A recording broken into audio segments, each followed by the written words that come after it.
નમસ્કાર સાથીઓ, હું ચંદ્રિકા સોલંકી. અત્યારે અમે સુરત સિટી બસથી બસ સ્ટેન્ડથી 17 નંબરની સિટી બસમાં બેઠા બકરાની જેમ બધા અહીંયા ઊભા છે અને એટલી બધી ગરમી લાગતી હતી તો અમે એને એસી ચાલુ કરવાનું કીધું તો કે એસી બગડી ગયું છે ભાઈ, નાટક કર્યા અને પછી અમે વિડીયો બનાવ્યો કે ભાઈ તું એસી ચાલુ કર, ગભરામણ થાય છે, કાચ પણ બંધ છે બરાબર. અત્યારે તમે જુઓ તો એને રસ્તામાં ગાડી ઊભી કરી દીધી છે.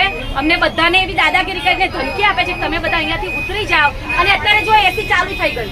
અત્યારે ઠંડો પવન આવી રહ્યો છે. બેન આવે છે ને પવન? હવે આવી જશે. પબ્લિક જાય કે બીજી બસ તો મુકતા નથી વધારે. બોલો બેન બોલો. બીજી બસ તો વધારે મુકતા નથી, આટલું પબ્લિક જાય કાં? અને એસી બંધ હતું, એસી બંધ હતું, હવે ચાલે છે. હવે એસી ચાલે છે. હા. તો આ ખરેખર સુરતનું જે કોર્પોરેશન છે એને જોવું જોઈએ કે આ જુઓ કેવી હાલત છે. બસો પણ મૂકતા નથી બીજી અને અહીંયા બધા હેરાન થઈ રહ્યા છે અને આ ડ્રાઈવર તો નીકળી જ જાય છે. જો અહીંયાથી જુઓ આ ડ્રાઈવરે રસ્તામાં ઊભી રાખી છે અને આ ભાઈ છોડીને જતા રહ્યા છે. આ ભાઈ છોડીને જતા રહ્યા છે.